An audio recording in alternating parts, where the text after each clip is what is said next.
Over 8 million people in the UK have an incurable and highly visible skin condition that has a huge impact on their lives. It is eczema, and it really does extend far beyond the physical symptoms of itchy, inflamed, sore, cracked and bleeding skin.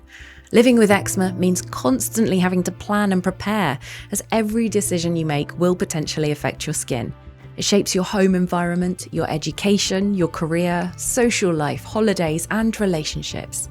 This often makes people feel anxious, depressed, self-conscious, isolated and helpless. Well, that's why eczema really is more than just an itch. If you, a friend or family member suffer, this podcast from the National Eczema Society will help you understand the condition better. The National Eczema Society podcast series was funded by AbbVie, Almirall and Lilly, and they had no editorial input or control over the content or other outputs. In this first episode, we'll unravel the mysteries behind eczema. We'll hear why people get it, what part our genetics, immune system and the environment play, how it affects us and how we can try to minimise the effect it has on our lives. I'm Catherine Nicholson. I have experience of suffering with eczema, so I know a little about the condition, but with me are three guests who know much more. Julie Van Onselen is a dermatology nurse and clinical advisor at the National Eczema Society. Dr. Alpa Kanji is a dermatologist, and Andy Proctor is the chief executive of the National Eczema Society. Thanks to you all for being with us. Hello, morning. Andy, let's come to you first. The National Eczema Society formed almost 50 years ago. How much more do we know about eczema than we did back then? Yes, the National Eczema Society was formed by people and with eczema and their carers because the access to information at the time was very limited, and a lot of health charities started out at that time and they've got society in their name. And part of the challenge was to try and understand this complex condition. And it is complex, and we'll hear about that later. But we know a lot more about it now, and we've got better treatments as well. So things are improving, but there's still a lot we don't know, and that's why research is important and to try and find better ways of managing and coping. And what about the number of people who have the condition? Has there been an increase in that time? There seems to have been an increase since the Second World War. We're not entirely sure why. It could be that there's more formal diagnosis of more people, but the prevalence does seem to be going up, yes. And the reason why this show is called More Than Just an Itch is because a lot of people think that is all it is. Andy, it's obviously not just about having a little itch.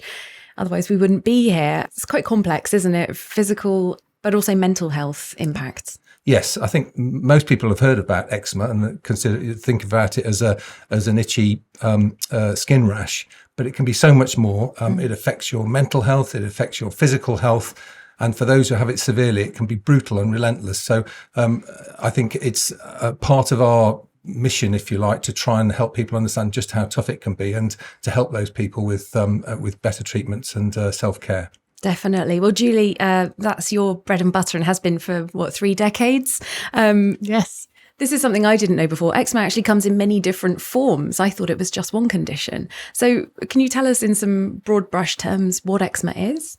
Yes. And when you talk about different forms, there are different types of eczema. So atopic eczema is the common eczema that people see often starting in childhood, but then it actually can appear throughout life, and it can go away and come back. We call that relapse and remit because it is a chronic long-term condition. Atopic eczema is complex because it involves the immune system. It is genetic. The gene that carries eczema is also responsible for asthma and hay fever. And of course, environmental effects, we'll talk about them a bit later, triggers, irritants and allergies can also affect the course and the flares and be very individual. As you go out through life, there are other types of eczema. And actually, if you have eczema as a child, you're actually also more susceptible to those types of eczema. So just to mention a few of the other types throughout lifespan, contact dermatitis often can occur through a variety of reasons. Sometimes it's occupational and sometimes it's just an increased sensitivity that becomes, a type of eczema. And that can often appear in the teens and 20s.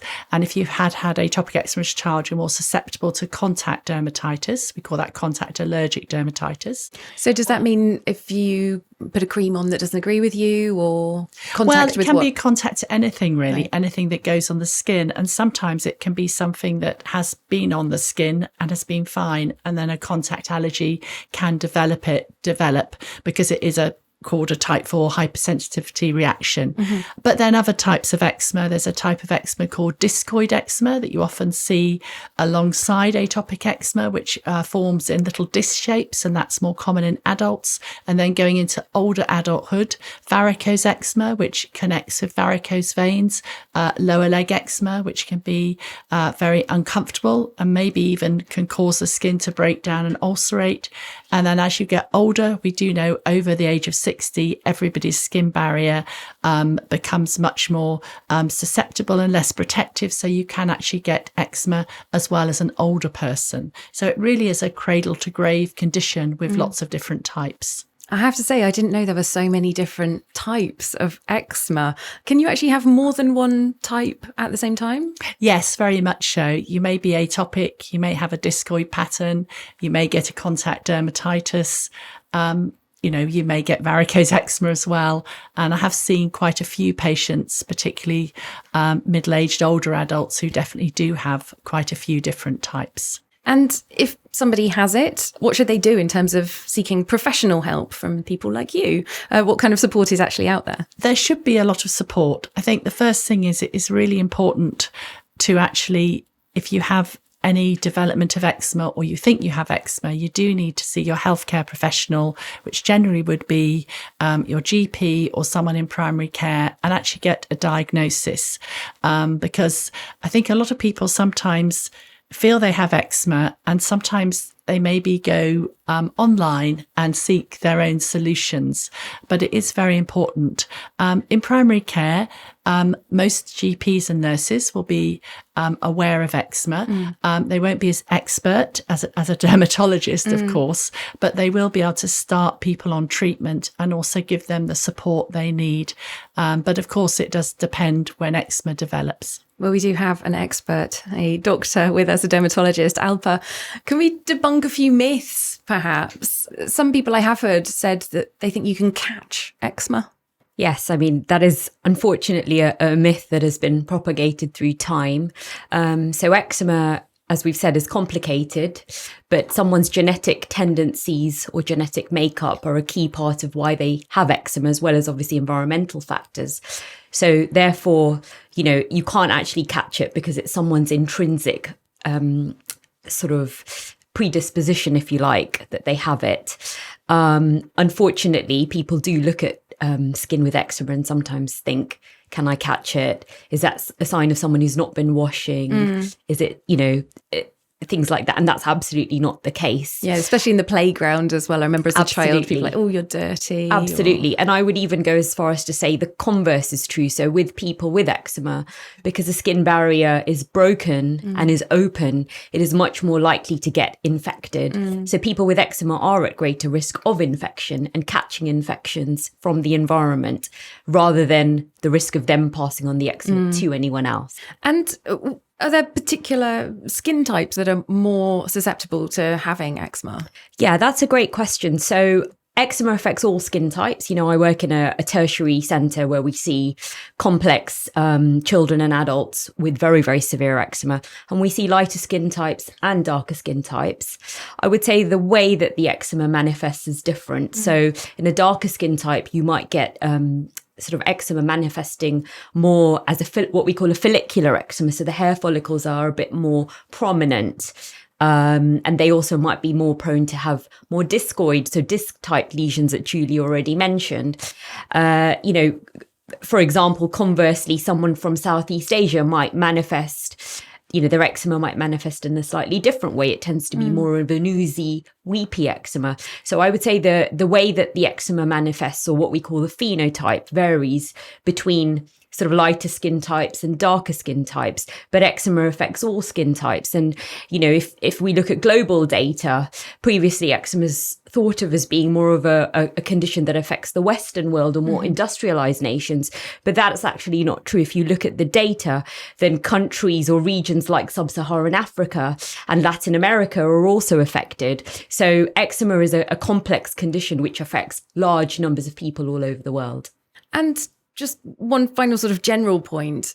Is there something in your diet that has any impact on eczema? That's also something that I think we hear quite a lot. Yeah, that's a really common question that I get asked in my skin clinics all the time. And I think people are really trying to find that one cause. Is it something I'm eating? What Milk can I do? or something? Or, yeah, absolutely. So I would say diet and food allergy is a very complicated topic.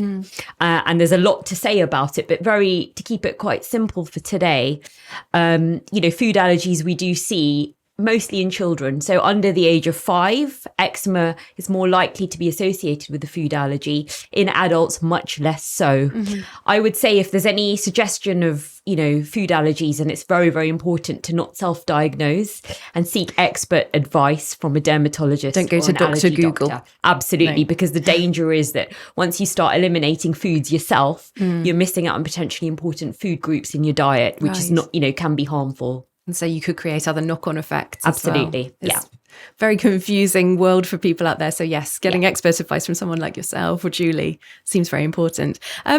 Let's go into some of those issues that you've all raised there. Genetics, for example, the reasons why people might get eczema. Can we go a little bit more into that, perhaps with you, Alpo, or with Julie? Yeah. So I think in terms of genetics, there's a lot to say, but we know that there's some genes. So there's a gene, the filaggrin gene, which basically encodes a protein which is present in the skin barrier. And we know that people where this gene is not working properly can have a defective skin barrier. And that then has several ramifications in terms of the functioning of the skin. The skin is a highly sophisticated structure. And when one thing, that skin barrier, is impaired, there's all sorts of consequences. So, for example, if this gene filaggrin is not working properly, the protein is defective, the skin, to put it quite simply, can be a bit more leaky. So it's like it's got holes in it. And therefore, there's a lot more evaporation of moisture. It's unable to keep the moisture in. Skin becomes very dry. And therefore, dry skin is itchy. But also, as the barrier is defective, the skin lets in things from the external environment, which can then trigger the immune system and trigger other downstream effects. So I think there is definitely a genetic tendency. We don't completely understand all the genetics of eczema, but much more is becoming known as time goes on with more research. So do you tend to see eczema within the same families? Is that often a sign that somebody's child might have eczema, for example? So yes, eczema is linked to other conditions. So asthma, hay fever typically, and they're known as atopic conditions. And we know there's inheritability with them. So I mentioned one gene, which is filaggrin, but we know that the inheritability of these conditions is related to multiple genes. So it's very, very complicated. But we know that these conditions and their tendencies can be passed on through generations. So if you have, parents or other people in your family who have any of these conditions, so asthma, eczema, hay fever, then you're much more likely to have one of those yourself. You mentioned immunology as well. That's not something that I particularly know a huge amount about. Could you tell us about how the immune system and eczema, what that interaction is? So it's actually a really complicated topic, but to put it quite simply, the skin, as you can imagine, is the interface between sort of our body and the outside world. So the point of the skin, or one of the important roles of the skin, is to protect from outside things which could cause it harm. So we have large numbers of defense cells in our skin, immune cells as we call them, which really are very vigilant to external things coming in. And as soon as something is detected by those cells, which shouldn't be there, from the outside environment, which might be harmful, these cells are triggered and they do their job very, very well. They secrete lots of sophisticated chemicals, groups of chemicals, which kind of interact with each other. And some of these chemicals then can cause effects like inflammation, which we see in eczema manifesting as redness, warmth of the skin. And this inflammation, this inflammatory effect is actually a protective effect. It protects against things that shouldn't be there in the skin. But in eczema, we see effectively a hyperactivity of the immune system. So these processes get triggered with things from the external environment, which actually aren't harmful. Yeah. For example, things like pollens, which are getting in via that defective skin barrier. But this immune system is triggered inappropriately sometimes. And then that leads to these effects. So redness of the skin, some of these chemicals cause the skin to feel itchy, which then drives the sufferer to scratch. So it's quite sophisticated, but the host's immune system definitely plays a role and is very important. And you mentioned triggers there as well. I'm just wondering, could we go through a couple of other triggers? Julie, what sort of things have you seen throughout your career? Yeah, I think triggers are really important, and you need to divide triggers into irritants that irritate the skin and allergy. So as I say, allergy is a complicated topic, but in truth, if you actually, a lot of people ask for allergy tests, and actually we don't generally do allergy tests as a first line. It comes a bit further on with referral to dermatologists or allergists if appropriate. But actually, if you did test everyone with eczema, most people actually would be allergic, and we judge that by the high IgE levels to actually two things. I always say one thing that's hard to avoid outside the house, which is pollens, as already described, and one thing that's hard to avoid inside the house, which is house dust mite or their droppings. And they're both very hard to eradicate. So people with eczema need to be aware of triggers. There are, of course, other triggers, and there are simple triggers that can be very easily avoided. For instance, soap and detergent. So if you have eczema, you should never use soap or detergent or bubble baths on your skin, because there is another factor with eczema that if you increase the pH of your skin, which also relates to skin barrier breakdown and the leaky skin, again, as Alpa described, you will actually cause further breakdown of the skin. So we're talking about literally you take a shower just in water? No. Emollients are key, and I think we're probably coming on to treatment. So we would always say use emollients every day for washing and moisturising. So the idea is, because water alone actually still has a pH of about 7.5, and you need your skin to be about a pH of 5.5, which can reduce the skin barrier breakdown.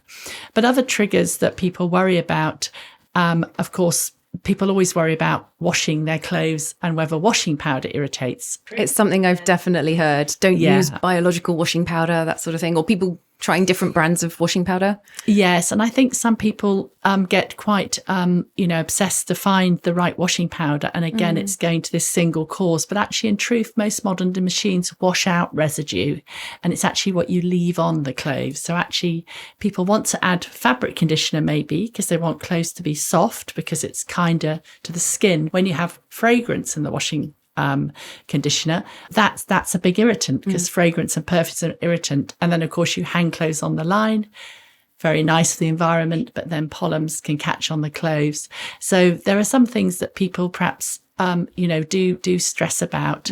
Obviously there are some other triggers and irritants. Pets, for example. I was going to say, people allergic to cats and things. Some people can be allergic to fur and feathered pets, but again, it needs to be diagnosed as a true allergy. And sometimes, children with eczema, I'd never say to people, don't let children grow up with animals unless there is a definite allergy. And again, it's a smaller number of people.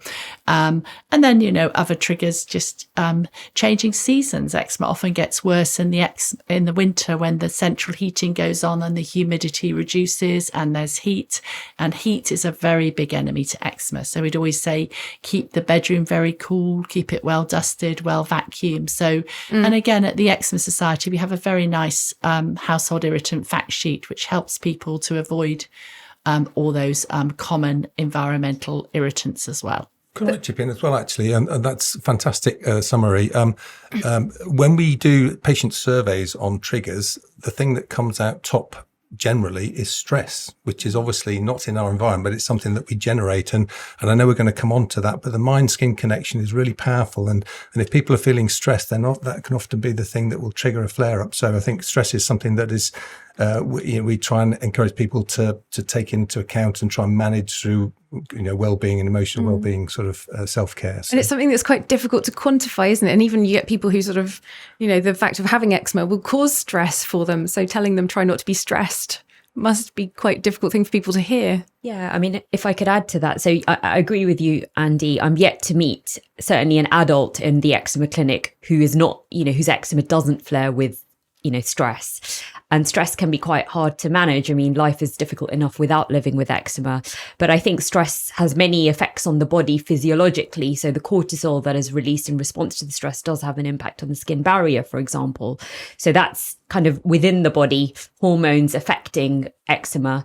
But I think also people with eczema who are used to scratching, they can sometimes, in response to stress, scratch their skin. And we might talk about this a bit later, but it becomes a habit to scratch. So sometimes people who've had eczema for a long time scratch their skin even when there is no sensation of an itch, because the scratching behavior becomes habitual over time. So sometimes in response to stress, people with eczema scratch their skin. So, that's another reason why it can worsen with stress. Yeah, absolutely. And I suppose if you're self-conscious about it as well, then that contributes to your stress, or people asking you questions about it that you don't want to hear. Well, let's talk about those ways of coping with the condition or treating the condition. I suppose maybe there's sort of a whole gamut of approaches. Yeah, I think if you look at treating eczema, there are lots of options, first of all. The diagnosis needs to be right, because you need to know with any condition what you're treating. Now, for every single person with eczema, whatever stage their eczema is, and you can categorize eczema between mild, moderate and severe, emollients are absolutely key. And we talk about complete emollient therapy, which means using emollients for washing and for moisturising. In layman's terms, what are emollients? Emollients are moisturisers, but we generally say medical moisturisers because lots of cosmetic moisturisers, and there are some very good ones, but they often contain perfumes and other additives. So a medical moisturiser will not contain fragrance. There are various formulations, and the formulation needs to suit that individual. So somebody with very dry skin might quite like to use a greasy ointment, but probably at night, because I always say, who wants to go out the next day with grease on their skin looking like a channel swimmer? So generally we give people a mix of formulations. So there's creams, there's gels, there's lotions, there's ointments, and people should have a choice of the emollient that suits them. And sometimes that's another real challenge, to find the emollient or emollient that suits them. But the key thing is you can often have one that you can use for washing and moisturising. Sometimes you need more than one. And how you apply the emollient for washing is to just stroke it on your skin all over. We teach a dot stroke smooth effect. So, you apply the emollient in a downward fashion, because most people, and sometimes in dermatology, we say you can make a small change to make a big difference. And most people will rub in an emollient. Yeah. A rub will quickly become an itch and a scratch. Right. So it's all meant to be very, very soothing. And also I'm very passionate about a nightly routine that all children and adults should try and always have a daily bath or shower at night when they're relaxed. If their skin is flaring and we have inflammation, that's when you need a treatment, which generally is a short-term burst of treatment. And first line is topical steroids. Topical steroids are the best treatment we have for inflammation. And if used correctly, you won't go wrong. But there are different strengths, and you need to know when to use the steroid and when to stop. But you really go wrong with steroids if you use too much, too strong, too long. Yeah, Alpa, I imagine this is the kind of thing that people will be accessing, not necessarily over the counter. You've got to go to a doctor for this sort of thing. Absolutely. And at what point do people know, okay, now I think I need to get medical help for this eczema? I'm just not managing to sort of get it under control. It's getting worse. Yeah, I think, if there's a concern and a skin condition which is worsening and not going away, it's always a good idea to see a medical professional. And for most people, that would be their GP in the first instance. And then if the GP feels that it's something that, needs further expertise, then they may well refer to a dermatologist like myself in a hospital in secondary care. I think, as Julie said, good topical treatment is very much the mainstay of treatment for eczema. So using those emollients and being empowered to know how to use the emollients appropriately, and also which topical steroid to use when and where. And I think that education is critical, actually. I meet many people who've had eczema for a long time and still aren't completely sure of what they should be using and how. So I think education is really key in that area. And there's much more to say about that. But moving on beyond the topical treatments, in hospital dermatology departments, we've got many more treatments available. If the eczema is of the severity that needs something beyond topical treatments, we are able to offer these things. So examples would be light treatment. So phototherapy. We know that light treatment can suppress the immune system. So we know, putting it simply, that eczema can be thought of as an overactivity of the immune system. That's one way of looking at it. And we know light treatment can help some, not all people with eczema. So that is something that we would think about offering someone in the appropriate circumstances. But also now we have many good treatments. Oral treatment, so tablets that you might take once a week or daily, depending on the type of treatment. So if the eczema is not well controlled with those creams, then we need to step up and think about the next step on the ladder. What's the next thing that we could give this person to stop the eczema from impeding on their life, affecting the quality of their life, and to keep their eczema under good control. And are these treatments that somebody might have to take for the rest of their life? As you mentioned, it was a genetic condition, or could it be a course of treatment which then stops the eczema? That's an excellent question. So I think essentially, as that person has a genetic tendency for eczema, they will always have a genetic tendency for eczema. Now, we at the moment don't have a cure per se. We can control eczema very well using different modalities, from creams to tablet treatments. I would go as far as to say that there are some tablet treatments, particularly with children, that when we start children on certain tablet treatments, once they've had these tablet treatments for a period, and we stop the tablet treatment, sometimes the eczema, in some cases can switch off. So the process associated with eczema, seems to remit, as it were, and go away. Is that a cure? I don't know. Could it come back? Yes, because there's always a genetic tendency. But I guess the point is that there are many good treatments available, which might change the course of the eczema going forward. So we don't have a cure as such, but we've got certainly many more things on offer now than we had, say, a decade ago. And what about eczema's sort of natural course and progression through a lifetime? I suffered eczema somewhat when I was a child. It came back a little in my 20s when I was in quite a stressful job, actually, as Andy mentioned. But it seems to have gone for me. Is that something that can happen for people? It will just run its course, or is it sort of, it's always there and it could come back later? Yeah, I mean, that's a very good question that we get asked all the time. I personally had eczema as a child. We think of it as quite a childhood related condition, don't we? So it's the highest prevalence of eczema is in childhood. So around 20% of children are affected, 10% of adults. So it really, particularly atopic dermatitis, this particular type of eczema starts really in childhood. And as for the course, it's very variable. So as I said, I had eczema as a child, which went away and then came back in my teenage years, and I've had it as an adult since. So, we don't at the moment have any good markers by which we can predict how the course will go. There are some factors which can sort of predict whether a child will have eczema in adulthood. So, for example, things like if there's a strong family history, then it's likely that a child with eczema will continue to have it into adulthood. Also, the longer a child has had eczema, so the time of the persistence of the eczema, the longer that is, the more chance there is of it occurring in adulthood, and the severity. So more severe eczema is a predictor of continuing to have it in adulthood. And in terms of people getting all these different kinds of help, Andy, the National Eczema Society offers various kind of help. Obviously, you're not doctors. What kind of help are you offering to people? We have some fantastic information advice resources, and we have a helpline service, which is run by our fantastic team, including dermatology nurse specialists like Julie, who support our helpline service, which is fantastic. All our information is evidence-based, but because eczema is complex, it's really quite hard to get to grips with everything. So we have a lot of information on our website. We've got some nice videos on our YouTube channel. We do post quite a lot on social media about different things people can try and do.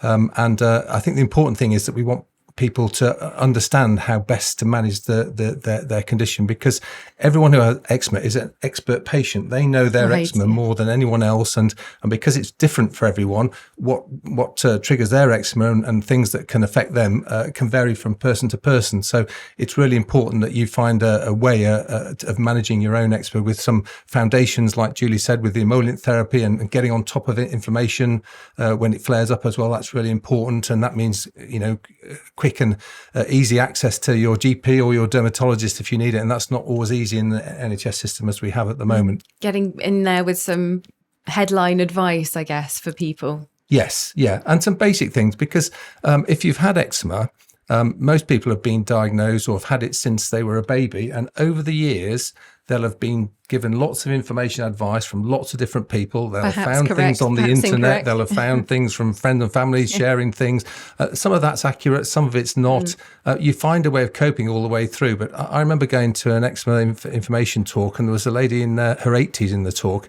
And at the end of it, I chatted to her and said, did you find that useful? Bearing in mind she had eczema for all her life. And she said, I've learned so much today. And you think, how can you have got to 80 years and not know some of these basic things? But because it's complicated and because you pick up different things along the way, it's really important that you do get good information advice. And we have loads on our website, and we have a fantastic helpline service as well. Yeah, Julie, tell us more about the helpline. What kind of calls are you getting? What sort of things are people looking for from the helpline? I think the helpline is a fantastic resource because we can give people who call time. So we have a whole variety of calls, actually, and there is a team of us as well, including myself as a nurse and other advisors as well, and another nurse. But the nurses on the helpline, we tend to have the complex calls. So people may ring and just want fairly straightforward advice, or they may be upset about themselves or their child, and our advisors are always able to help them. But if people are very distressed or they have questions that we feel that are more complex, they're generally booked in for a nurse call, and it really can be quite varied. I'm often actually being an advocate also for the healthcare professional, whereas it's GP, sometimes dermatologists, but generally from primary care. And then just trying to give patients sort of very practical tips as well. I often talk to people about getting their treatments right and having what I call an eczema toolkit. So they get the right emollients. They have a range of topical steroids, which, as we say, we use for short bursts for severity, and we sometimes need topical steroids for different areas of the body. So you need a range. There are sometimes other treatments because the skin's different in different parts of your body. Right. Yeah. And sometimes we get lots of questions, but often people at the end, again, reiterating what Andy said, they often say, gosh, that's been really useful. I've learnt more with a half an hour call and had all my questions answered. And it has added to, the treatment, and I feel much happier now about managing my skin. So it's a very worthwhile service, I would say. It is interesting, isn't it, that this is a condition that affects so many people all over the world, as Alpa was saying, and yet we don't hear a lot about it. Like you said, it's almost like people have that embarrassment factor, which perhaps prevents them from talking about it with other people, because information sharing can be so useful, can't it? Yeah, I think there's still a lot of stigma associated with a visible skin condition as well. And I think because people find ways of coping, and because it's quite common, as in a lot of people have it, it's just seen as just something that's out there, really. Just get on with it, sort of thing. But it's really tough. We as a charity, National Eczema Society, are involved in an international collaboration with other patient charities in 8 different countries, and that included the US, Canada, Denmark, Spain, Germany, and Australia. This was part of a project to look at the things that are really important to patients across those different countries. And the survey was done, and several different questions were answered. Were asked about, how do you satisfaction with treatments and patient education? How much education did you have? And the UK scored the lowest, or amongst the lowest, on every different measure apart from one. On the one key acid test question, because most people with eczema just want 2 things, which is what most other people have routinely, but is to have clear skin and no itch. That's the 2 things that they want. And we're so far off that from a lot of people.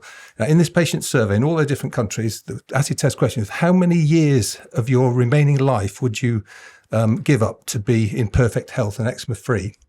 And in the UK, the respondents said they'd give up 37% of their life, a third of their remaining life, to be eczema-free and in perfect health. So that just kind of gives you a really hard-nosed kind of way of just understanding just how difficult it can be for people. And that's why, the services that we have and the work that Alpa and everyone does is so important. And we want to raise awareness, obviously, through this podcast and other things to try and get that message out there.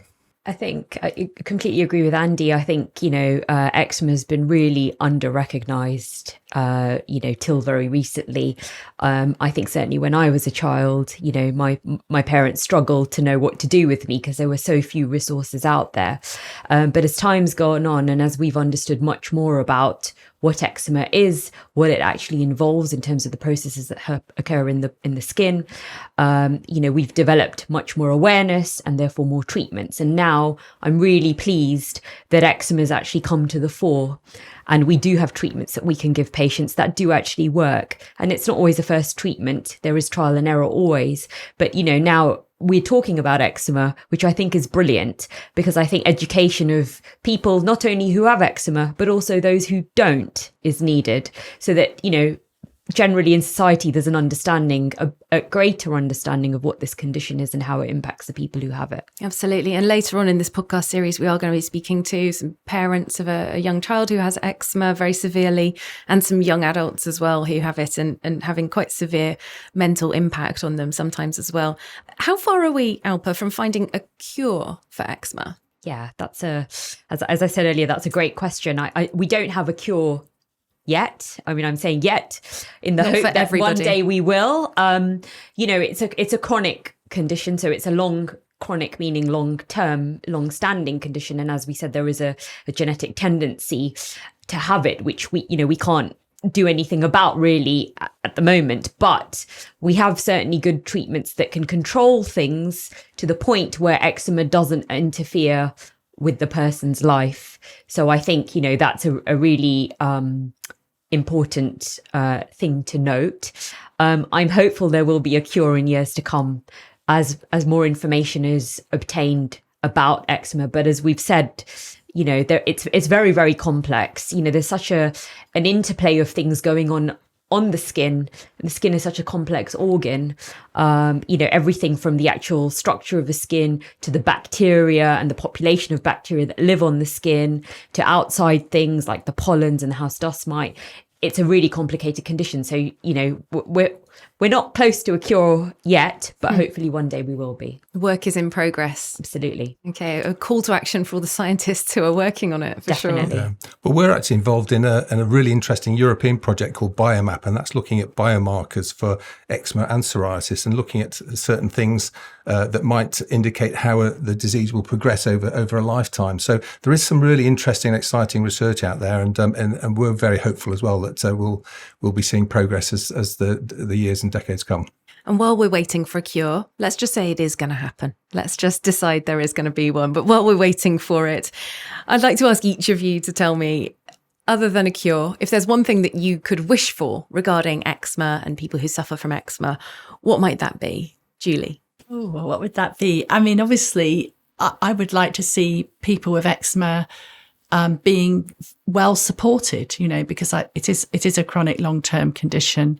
I get very upset when I have people on the helpline who feel that often they feel they don't want to seek help or even bother their GPs or primary health professionals. But I think everybody with eczema knowing that there is support out there, there are treatments that actually are well researched and evidence-based that will match their severity. And hopefully, with support and the treatment pathways that are open to them, whether it be from the primary care, the GPs, or from dermatologists, that they will be able to cope and manage their eczema on a daily basis and live their lives. And don't think that you're bothering your GP. Yes, so you must, because actually it's a chronic condition, it's a complex condition, and actually there's a lot that can be started in primary care, and then even though you may have to wait for a referral, there are many brilliant dermatologists in the whole of the UK who can offer lots of options. Alpa, what would be one thing or one change regarding eczema that you would like to see? I can think of many answers to that, I'm but sure. to keep it simple, I think hope. I'd like to say, I'd like to think every person with eczema, there is hope. So yes, it's complex. Yes, there isn't one answer, or there's no one magic bullet that will cure eczema as such. However, as I've said, we have good treatments. So with the right treatments, or the right journey to try different treatments to get to the right treatment, I would say there is hope. And I'd like, along with those two fantastic answers, I'd like people with eczema to have the confidence to ask for what they need. I was just chatting to my neighbour yesterday, and he was saying, I've got my eczema's really flaring up bad, and he was scratching his arm, and it was really quite bad. He said, but I don't want to bother the doctor with it. I know they're very busy. Why do we have that attitude? And I'm thinking there's too many people like that. And a lot of people we speak to on the helpline, we're helping them advocate, actually, giving them the confidence to actually go out and saying, no, actually, this is something that needs sorting. And as Alpa said, there's many more treatments now, particularly if you have more difficult eczema, to be able to go at. So I think it's to have people have the confidence to ask for what they need. And that's both for their physical health and also for their mental health and emotional well-being, which we'll touch on again, I think, in another episode. And just leading on from that, you informally giving some advice to your neighbour. Obviously, everyone who's listening to this podcast probably looking for advice themselves. If you could just give one sort of key piece of advice to those people, what would it be? Yeah, I think it would be if your eczema is not well controlled and your skin is causing you concern, speak to your doctor, and don't assume that because they're a doctor that they know everything or know everything about you, because eczema is very different. So you have to be able to summarise your situation and symptoms quite succinctly with them to be able to get the best out of that consultation. But yeah, do seek help. And advice from Alpa, who's the person that people will be seeking help from, or one of the people. Yeah, I think, it's a team effort. So, when I see patients, it's a team effort. We work as a collaborative team because, as Andy said, the person with the eczema is an expert in their own right.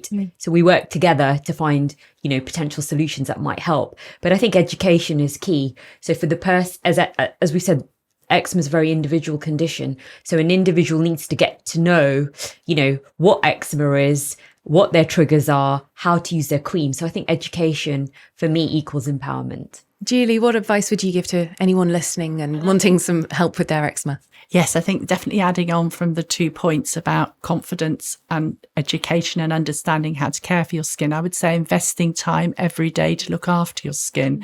Too many people sometimes think that they only have to treat their eczema when they're having a flare, and they think, unfortunately, eczema is for life and treatment is for every day. So investing in a really good emollient regime every day and trying to be aware of avoiding your triggers. And with children, I sometimes say, teach children to use their emollients every day, just like you teach them to clean their teeth every night. And children should be taking charge of their own skincare, and everybody should invest a bit of time every day with eczema in their skincare. That's fantastic advice. And I would say my piece of advice is call Julie and her colleagues on that helpline. It just sounds like you've got so many pearls of wisdom to offer. Julie, Alpa, Andy, thank you so much for joining us. Thanks to you for listening to or watching this podcast as well. We would love for you to follow and subscribe to the series and to rate and review it if you have the time. And for lots more information, please visit the National Eczema Society website at eczema.org. That's ECZEMA.org. If you have any questions, you can also contact info@eczema.org. You can also follow us on Instagram, Facebook and X, formerly known as Twitter, or follow our campaign on #MoreThanJustAnItch. In our next episode, meet adult sufferers Jack and Chloe. We'll be asking them how eczema has impacted on their lives and how they cope with living with this condition. I'm Catherine Nicholson, and until then, goodbye.